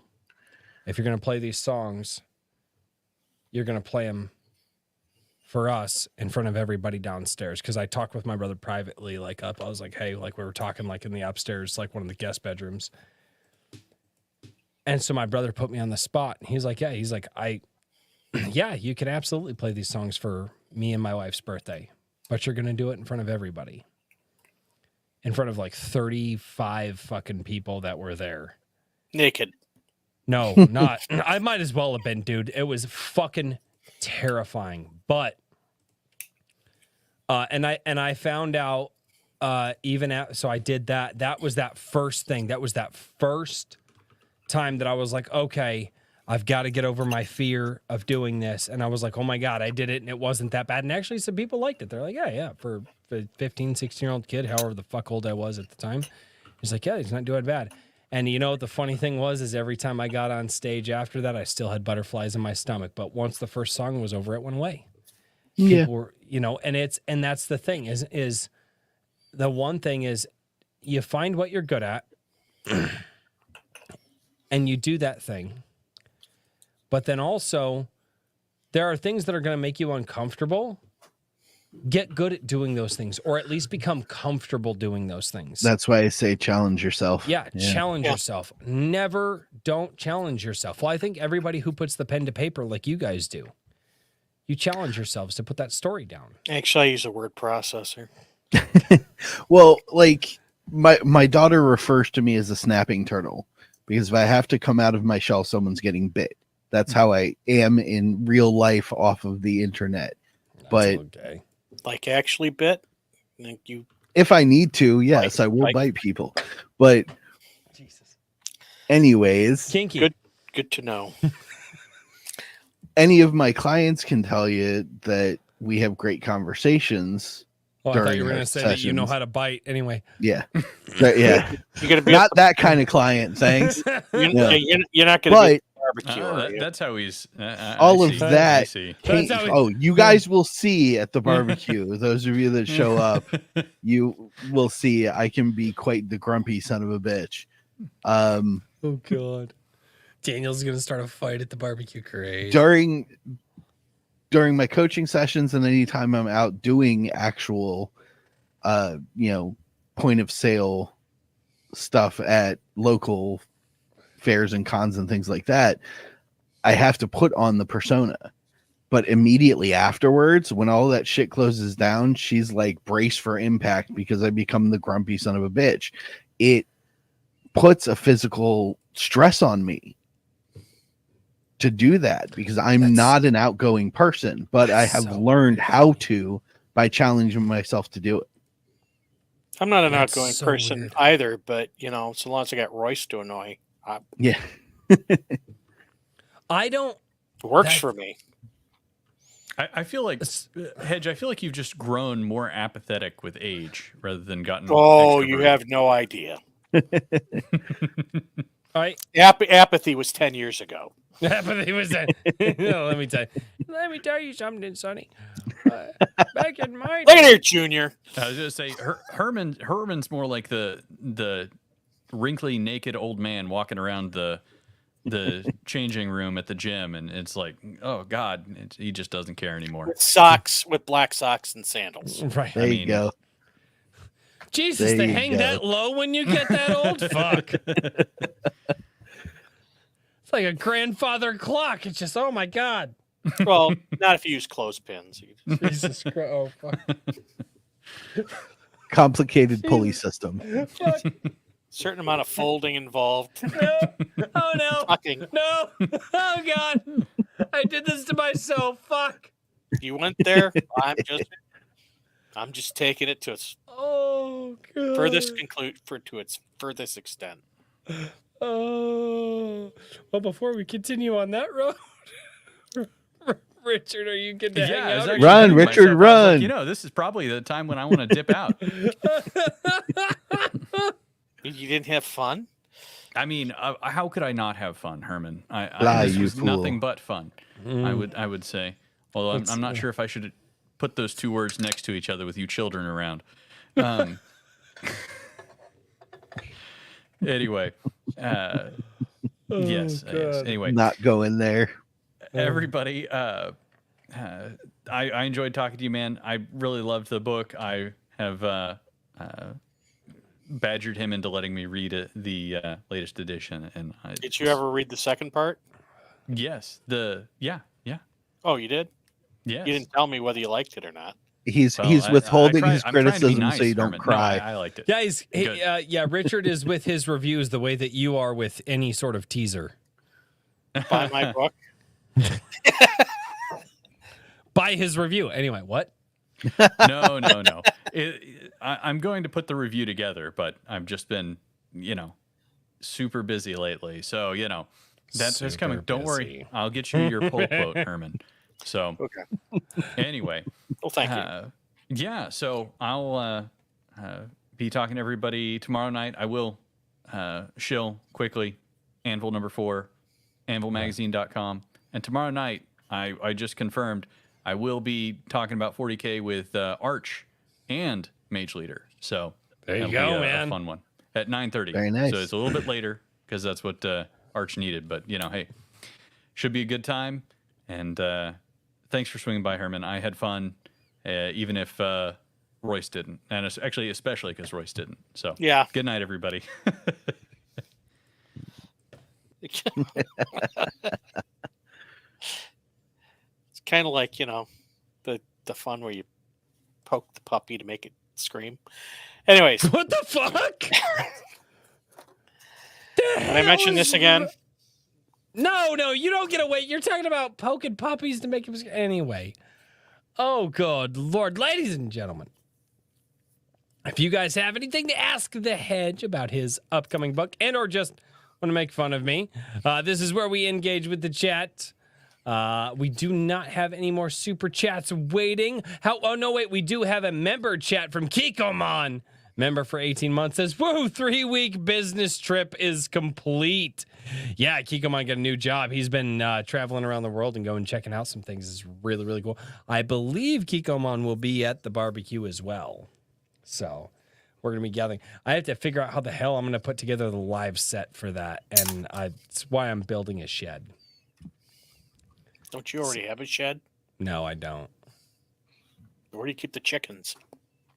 No, the chickens are on my property. The chickens, I see. Yeah, no, they're not here. Anyway, I'm Stir gonna the- need an auxiliary seat of power, so make sure you have that set up for me. I don't. I used to, but I don't. You've got time. It's not going to happen. You're going to get a folding chair like everybody else. Yes, Oh, Resident, God. he's finally acknowledging you because, Well, I won't acknowledge. No, I won't. I'll acknowledge you. I'll I won't. validate No, you. I won't. You are seen and you are heard. Now get fucked. Anyway, what? Sorry. That was. We were talking about engagement with fans. No. Well, and That's Royce's style. That's probably the wrong persona you want to put on. No, it's not. Okay. No. So engaging He's with making people himself a target. What's funny is I have never had issues, and a lot of people, and I don't know how other people are with this, but you may not realize this, but you might actually be good in just casual conversation with people, but you might be bad in like presentations or so on. Like me, no issues jumping into a crowd of people talking with people. No issues with that at all.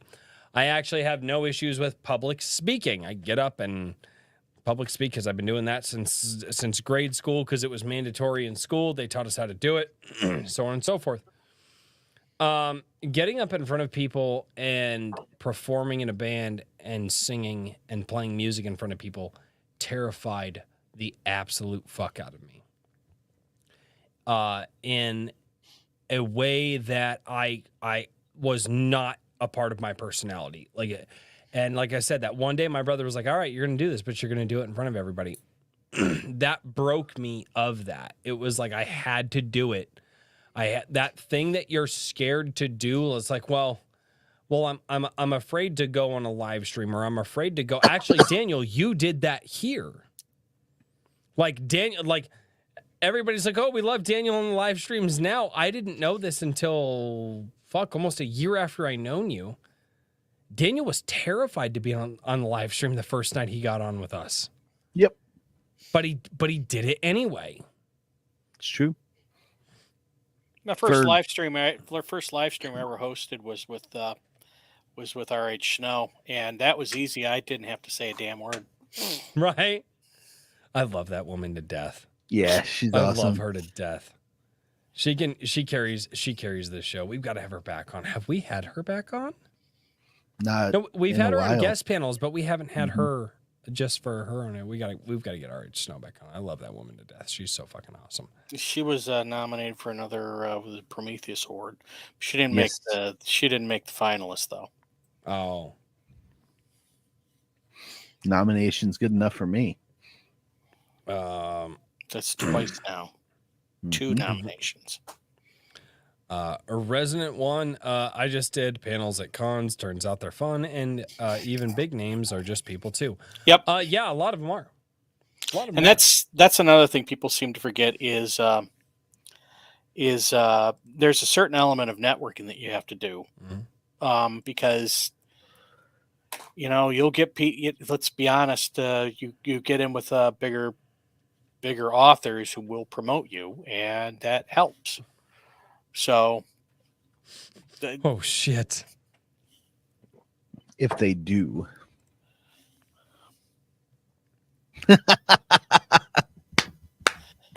That is true.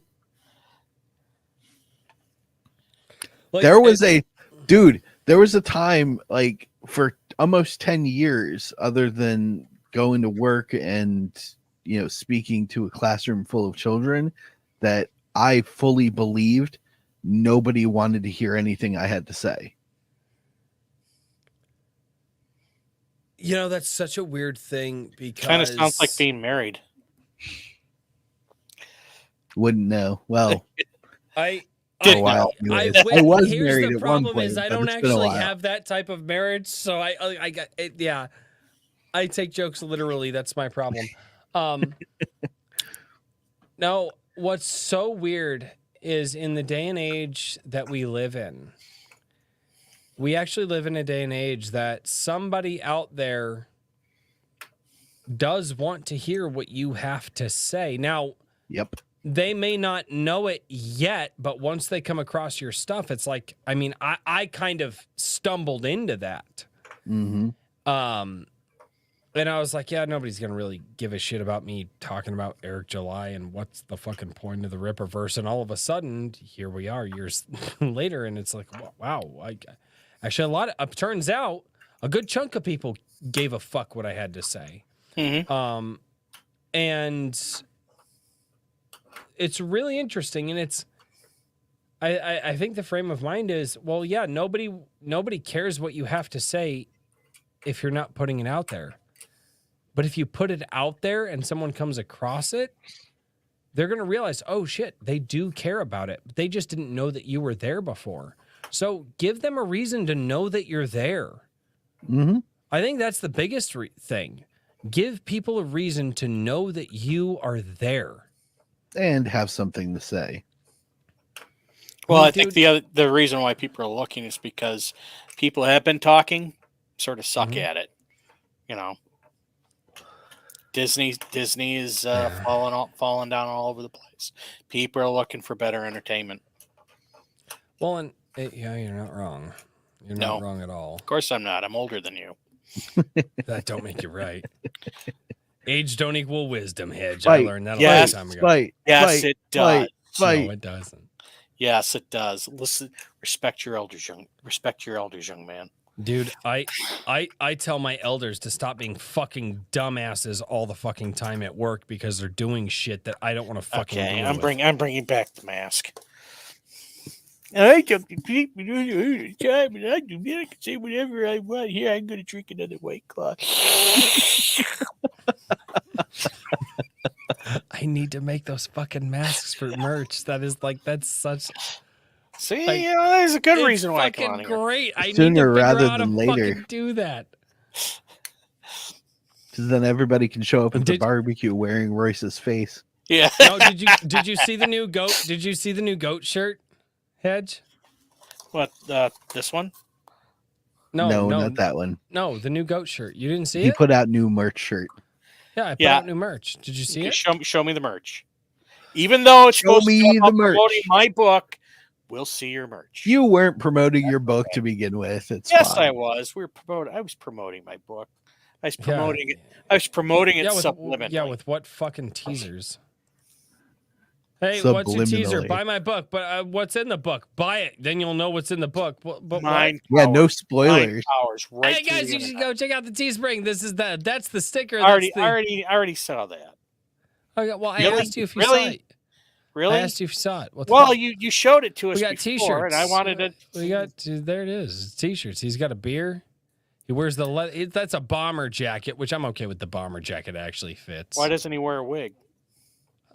He's got horns. There's nowhere up there for a wig. There's always a spot for a wig.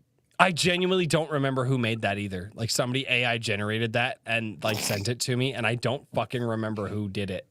And it pisses me They off. missed the 'cause golden opportunity to put a White Claw in that hand, though. no, the White Claw joke wasn't a joke when that came in. Well, Like, that somebody get on it then. Like the White Claw joke wasn't a joke when that came in. I need to do better with my merch stuff because honestly, I know people love sitting in super chats and stuff like that, but I would much rather people like buy something and have something tangible for sending me money. Buy a sticker, buy a shirt, buy a mug. Like I would much rather people do that than send in super chats because then at least they like get something and not just like my half-assed fucking comments with what they you would. Yeah, I don't know. I'm not good at the YouTube thing. Although I will say this, I'm relatively surprised with what my last video did after I re-uploaded it. That was very surprising. So when you unboomered it, Yeah. Well, I'm going to put up a video. there's a lot. I'll talk with you guys offline about it, but there is a lot that I am learning, and I'll talk with you guys offline about that. Challenge but, yourself and evolve. Yeah. and interact or something. Mhm. What were we talking about? Again? No, never interact. I don't know. Hide. I'm Flee from drinking. all crowds. Flee! Flee for your lives! Bap! Ow! Fuck! Yep. We should. It's one of my biggest fears, though. Somebody's going to catch me when I've like retreated fully into my shell after like a fair or small convention or something, and I'm just gonna hurt them verbally by accident because I need to let it out. I'm not that way. Like it's not that way at all. Like I tell people this all the time. Like I hate going out. They're like, "Oh, you're an introvert." I'm like, "No." So you normally get people to finger on the live stream? What? Oh yeah, all the time. Oh, okay. Yeah, you're not the first. But anyway, but I've had people like, I "Oh, saw so you're that. like an introvert," and I'm like, saw "No." that. I'm like, "No, I'll have 30 or 40 No. people at my house, and I will entertain guests all fucking saw day. I that. love it. I love it." And they're like, "What? But why don't you like going out?" I'm like, "Because I don't like going out into situations that I'm not in control of. If I am in a public place and I'm monitoring exits and trying to figure out what the fuck is going on, and there's 100 people around, that's a different situation. If I'm at my house and there are people over that I know, that I recognize, I'm in control of the situation, I'll entertain 30 or 40 people. Are like, "Oh, that's weird." I'm like, "No, it's not. It's called being a control freak, you fucks. There's a big difference." Like, You like, control freak? No, get out. I know, right? Who would have thunk it? I'm shocked. I know. Shocked by that. Shocked, I say. Shocked. Shocked. Just, Absolutely. yeah, absolutely. Just flabbergasted. Yeah. Yeah. That too. Bamboozled. Wait, what? No. Gay? No, No. that's not what we're looking for. No, you are gay. No. He's definitely seen one up close. What the fuck is Dude, my parents are florists. Stay gold, pony boy, stay gold. You've got definite Brokeback vibes going on there. Oh, fucking Jesus Christ. Hence the memes that Hedge Just created. can't quit, you Richard.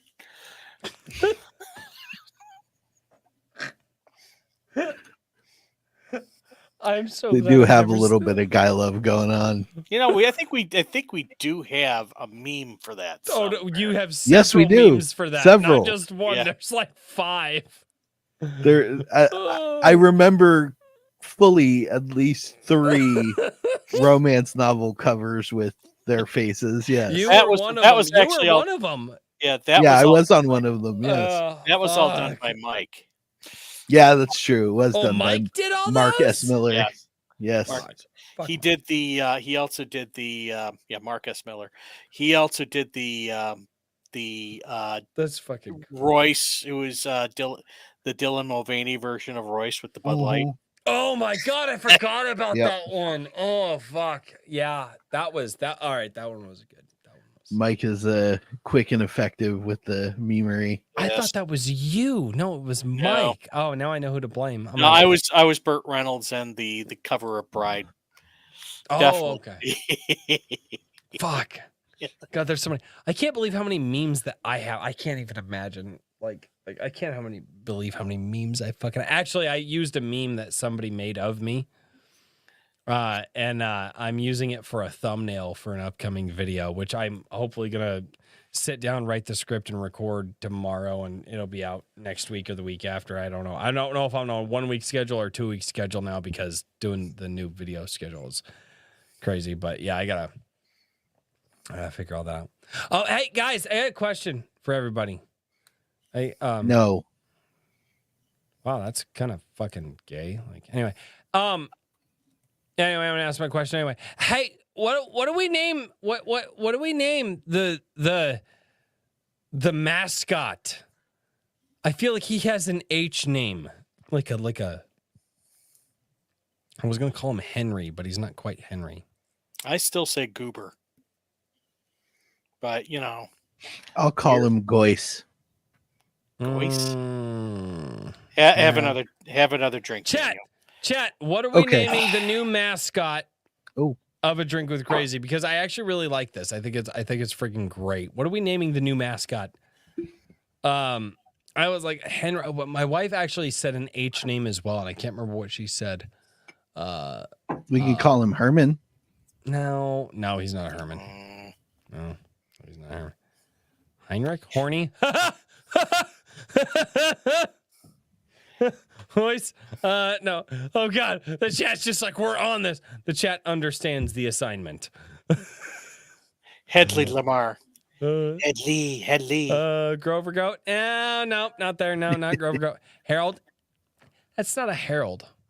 I don't, anybody got any good Australian names? I look at him and I'm like, he sounds Australian, and I want to do like the worst. Like I'm gonna put him as a character in videos. Like I'm gonna edit him into videos, like yelling at me to do and Hanley. Oh, Hanley the Goat. Ooh, I don't mind Hanley.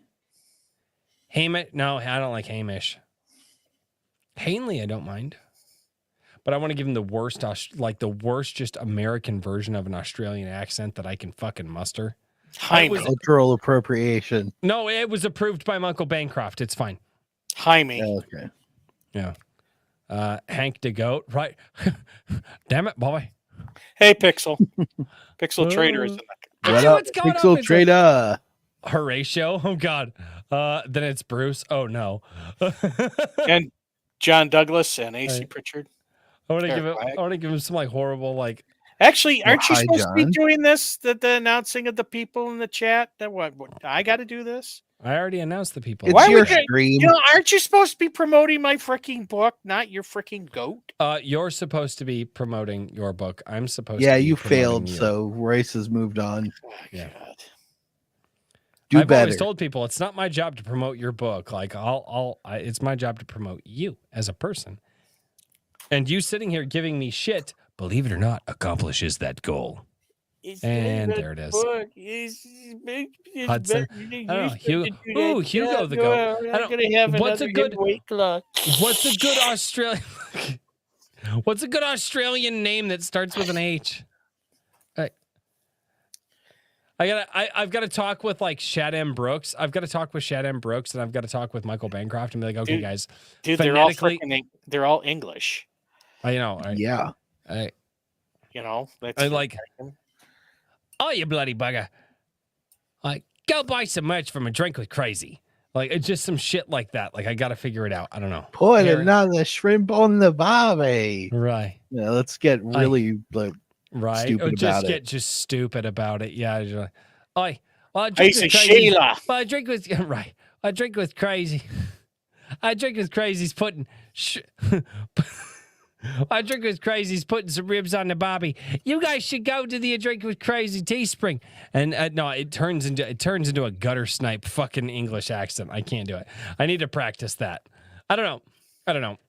What's the name for the goat, guys? I like Hackman? Herbie. Bamboo Ceres suggests Hieronymus. No, I It's don't too know. long. Hermione. No, Hermione? yeah, no. Had on, no. Halbert. Huey. Ooh, Huey's not bad. Huey the goat. Still say Goober's better. Hamish. Hamish isn't bad. Harry. Hamish Hal. It doesn't have to be an H name. You guys can be creative. I feel like it's an H name. Harambe.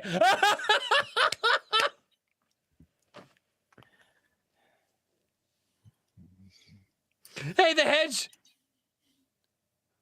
Where should we go to buy your book? What are you doing? Where can we find you? Buy it at this is my book. About time we got back to, like my freaking book. Nobody cares about My you. book, you can get it at Amazon. You can get it at Barnes and Noble. You can get it pretty much anywhere. I will also Anywhere be up books in are West. sold. Yeah, I'll also be up in West Branch on May 11th, and I will be doing a con there. And I will also be at BaseCon in September. If you guys want to come, that's in Grand Rapids, Michigan. And actually, it's going to be a bigger venue this year, apparently. Oh, They've that's got- awesome. Yeah. Mm. So I am a featured guest there, although I probably won't be doing anything other than being a featured guest. He'll be standing in the middle of the convention yelling, "Buy my book." Look at me! Look at me! I'm featured guest, dude. I'm special. I'm so special. I'm an author, and I'm special. Featured. I'm guest. special. What? I go to lunch. I go to breakfast. You can hang out with me. Did you buy my book? Did you buy Did my you book? buy my book? Buy my book. So, Revenant and the Cult. The second one will be coming out it hopefully before the end of this year, and I may That very one's well called may The be doing. Chicken and the Egg. Yes, no, it's going to be Revenant and the Cult book too. That's the best. That's gold right there. If you guys It don't is get that fucking erased. joke, that's gold. I get it. Okay, thank you. But anyways, so you just had to interrupt me with that. That's fine. Yes. And Fuck you, Hedge. You're so old, you probably forgot what you were talking about anyway. no, I remember exactly what I was talking about. You had to interrupt me. He hasn't reached senility yet. I gotta display something and you say, "Oh, I'm gonna have another white claw." When he starts really thinking he's you, then we know he's crossed that line.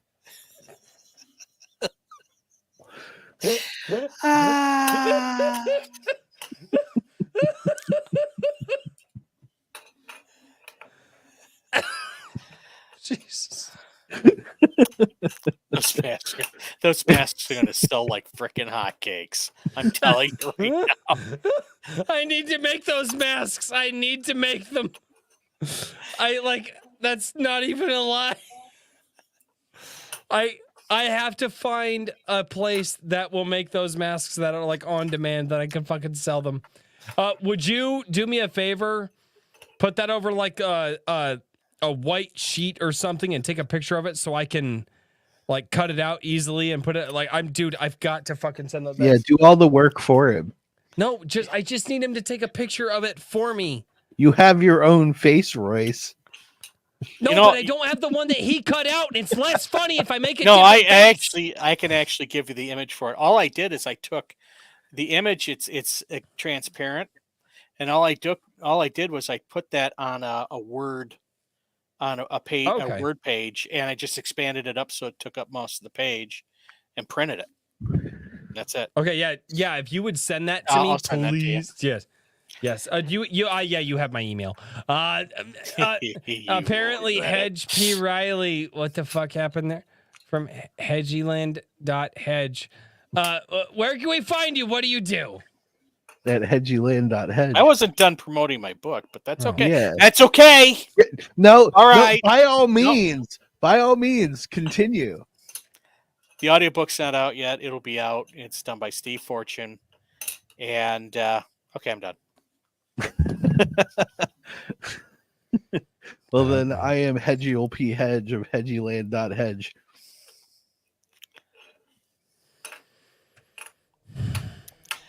Don't ask him anymore. He may bite you. I've been drinking straight from the High West bottle, folks. Oh, you're not going to get much more out of me. Ladies and gentlemen, thank you so much for being here on Irish Nights. Wow, that was words. Iron Nights, ladies and gentlemen, it's been fantastic. Oh my god! What? You guys were talking. I was trying to say goodbye. Wait. I'm going to be Hedge for a moment. The mic is still on. Yeah, there's somebody saying that it's a hot mic, dude. Oh, fuck off. Might want to turn off your mic. Oh, jeez. Hot mic. I'm Royce Royce, and I'm crazy, and I got to drink more White Claw. I fucking hate you both. I'm gonna click that. You know what? When you put your life on the internet, it's what it is. Ladies and gentlemen, thanks so much for being here. Thunderdome, bitch. You guys have been awesome. Why are you guys talking over the music as usual? Yes. Oh, don't forget IAK Sunday, people. I'm not too drunk to remind you of that. Oh, hey, yeah. I go live in the morning. Dan goes live in the afternoon. Richard goes live at night. Subscribe to all of our channels. Oh, yeah, and by the way, go subscribe to ADWC Replay. That's where all the live streams will be after they are not live anymore. That's where you can find all the VODs. I got to upload a lot of live streams, I found out. And ladies and gentlemen, thank you all so much for being here on Iron Age Nights. I think we're playing Star Shattered tomorrow, hopefully. And as always, until next time, cheers, everybody. Good night, everybody. Buy my book. And good night, Hedge. Nobody wants to buy your book, Hedge. Everybody wants to buy my book. I don't think they do. Yes, they do. Buy it. Buy my book. God, this is what happens when you let boomers on stream. Anyway, all right, later, guys. Buy it. Buy it. You gotta go drink some quick stuff.